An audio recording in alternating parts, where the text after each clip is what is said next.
tuition fee. Then you would write a letter addressed to your school accountant maybe, or the school register. You would then write a letter inquiring about why is your tuition fee like this, and then you're asking for a statement of account. So that would be a form of a letter of inquiry.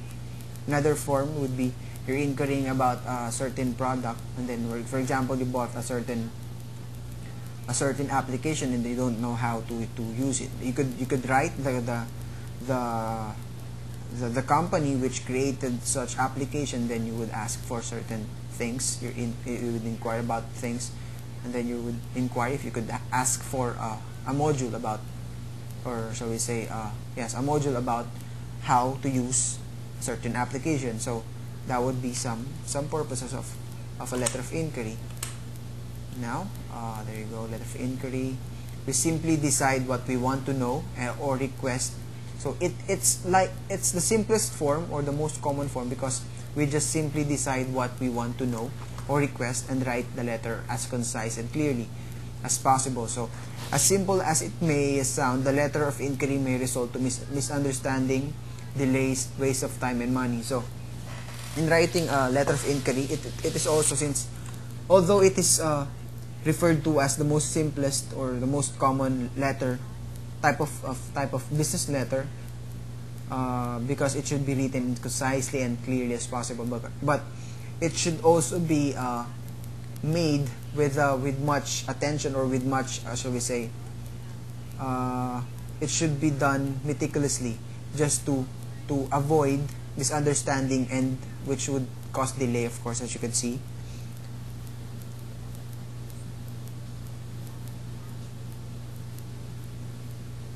Of course, since it is like that, we at times it is still essential or important that we exert conscious effort in writing effectively. Of course, so surely we want results, right? Because if we surely we want our letters, we want the letters we write to get results, to make sure that the letter fulfill it intends. We must remember the following thoughts, of course. So we will be discussing some thoughts in a while. So of course, when we write a letter, of course, our first purpose is the intention. Of course, we want to fulfill the intention for the letter. If we were asking for a certain information, of course, we, on the back of our minds, of course, impliedly or expressly, we are expecting for a reply. But of course, we must first see to it that the letter of inquiry would fulfill its purpose by making it efficient, or making it effective. In that way, we could fulfill our intentions of gaining information from it. So to make sure that we get an answer to our inquiry or request, we need to remember the following thoughts or following points. First is to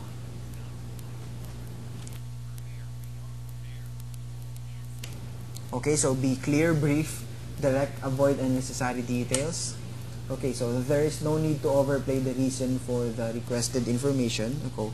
Okay, so be brief and direct, avoid unnecessary details. So except for brief statements, there is no need to overplay the reason for the requested information unless it is confidential information which requires certification.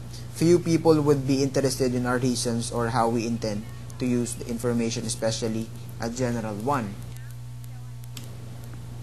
Okay, so why need not to overplay the reason? For example, of course, there's no need to explain the reason why we need such information, because we would not ask it. It is clear, or it is for our reader. It is, then they would already assume that we need it. That's why we're asking for it. So they would not look beyond the reason why we need it, of course. And then, of course, when you're asking about the information about a certain application, or how to use it, how to run it, of course, no need for, shall we say, for example, you would like to ask, let's say, a simple Windows Vista, or shall we say Internet Explorer 7, shall we say.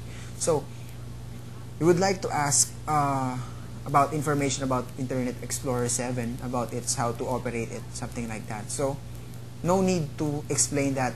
Maybe you would say, as I would be opening an internet cafe, and then I would be using Internet Explorer 7, and then I would be installing it to several PCs, and then some of my customers may ask you with that. You would say those reasons why you're asking for, as those reasons is clearly unnecessary to the part of the reader. So no need to input those things on the letter of inquiry. All you have to do is, I would like to ask for a module, or shall we say some information about the basic things to know about Internet Explorer 7, on its specifics, or how it differs from its predecessors. So I think that would be the reason why this point should be taken in consideration in writing an inquiry.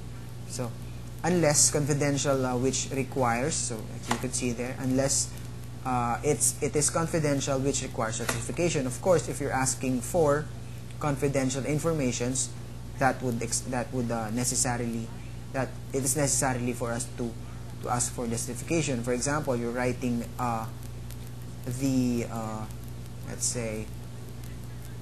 you're writing your human resource department when you're working, of course, or shall we say your school. You're asking for your records from, or shall we say, records of students. Let's say you're making a research about the school. Then you would like to a letter asking the registrar about the number of students enrolled in every school year since the start of the school, and then number of students per course, and then something like that. So that is confidential.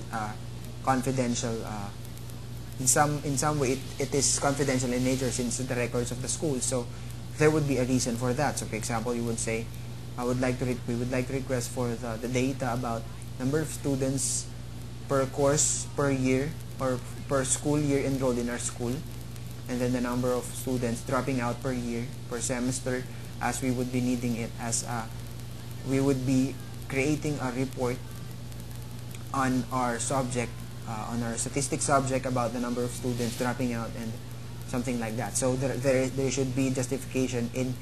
Justification is needed whenever we are asking for information which is in nature confidential. So that's about it for the first point to remember when writing a business letter, or shall we say a letter of inquiry. Next would be include the necessary information which will enable the reader to answer satisfactorily. So why include unnecessary? Why it would not be unnecessary then? So you would, at first you would think that it is unnecessary, but considering the shall we say, its need to be placed in the letter, which you would think that it would help in the reader to answer your inquiry better. So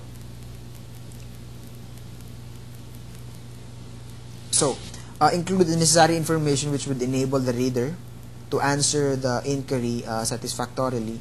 Making the reader guess what we mean is a waste of time and causes delay. We should ask a few questions as possible, making sure that they are specific and easy to answer. So if we're asking for a certain thing, so be direct to the point. For example, you're asking for, yes, for example, you're asking for, as I've said a while ago, let's take the example of the Internet Explorer 7. So since we are not familiar, some are not yet familiar with the Internet Explorer 7, and some are having problems. So for example, not to do